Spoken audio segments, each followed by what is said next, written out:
Well, a lot of 4th of July festivities are already underway, and while it is a fun holiday for many, it can also be a really stressful time for our pets.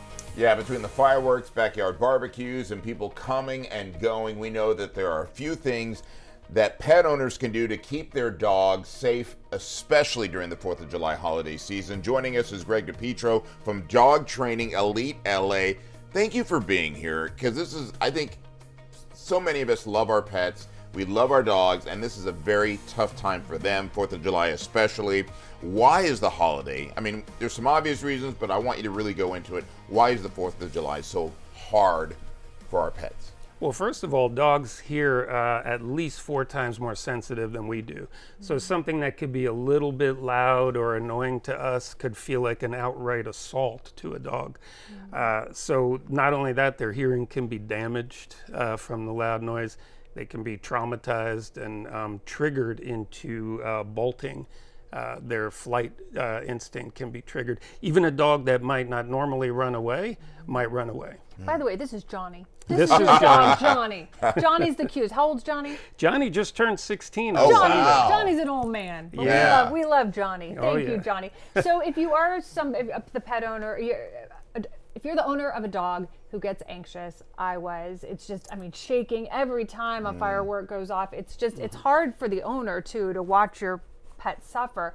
What do pet owners need to do to prepare and to get their animal comfortable? Well, you definitely do want to prepare, because it is the #1 day of the year for dogs to run away. Shelters intakes go up by 30% nationally on 4th of July. So to prepare, you want to make sure your chip information is accurate on your dog. You want to make sure your dog has a little name tag with your phone number. Mine says, "If I'm lost, call my stupid human," because I think that's what he would say. Yeah.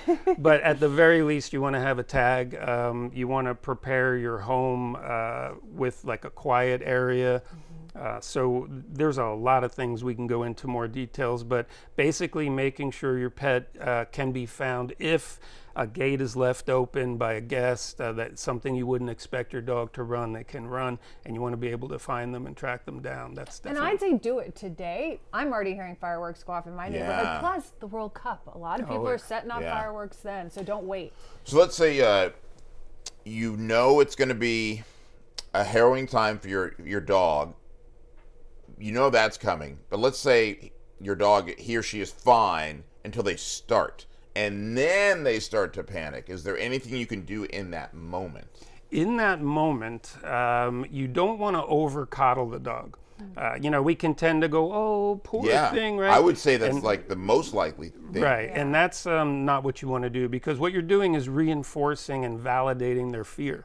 So what you want to do is stay calm and stay confident and keep things kind of normal, for lack of a better term. And if you have some white noise or soft music going, which is another good preparation to drown out some of the fireworks, maybe turn it up a little bit if he or she is still reacting. So stay calm, stay confident. Don't buy into the fear. It just exacerbates it.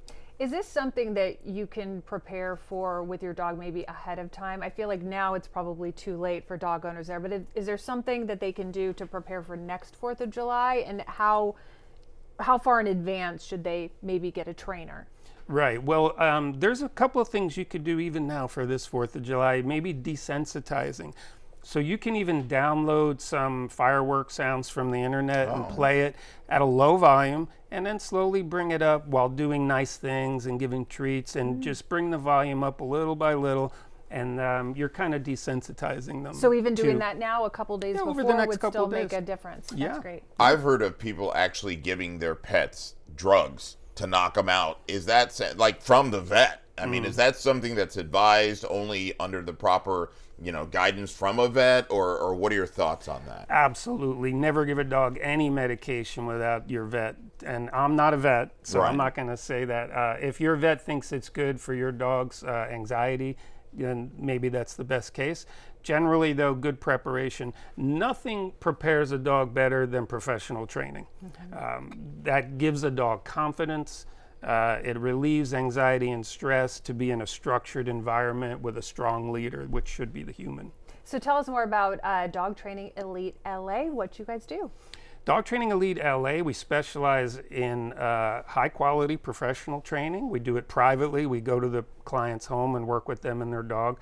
We train the human and the dog, which is very important. We have service dog training certification programs. We're one of the few that don't turn any dogs away, so we work with large breed, aggressive, traumatized dogs. And also, as a veteran of a foreign war myself, we give good discounts to veterans. I'm very proud to say that. Yeah. Let's talk about the commands that you're really good at instilling in the dogs. And I think one of them is leave it. Right. That makes sense. Can you tell us about that? Well, sure. One of the big problems at barbecues and 4th of July parties is well-meaning guests giving dogs snacks and scraps, right? So you want to let your guests know not to do that when they come in.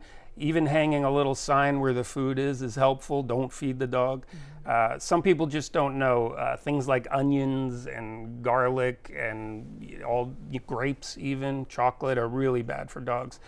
So you want to make sure that people know not to do that. But little bones, chicken bones, can really cause significant damage to the dog. So leave it is a fallback. If something does go on the ground, you see your dog going for something, the leave it command will instantly make them, not drop it or not grab it in the first place. So it can save them from eating something that might be really dangerous to them. Yeah. What's the most important thing that pet owners need to remember as we go into the 4th of July holiday?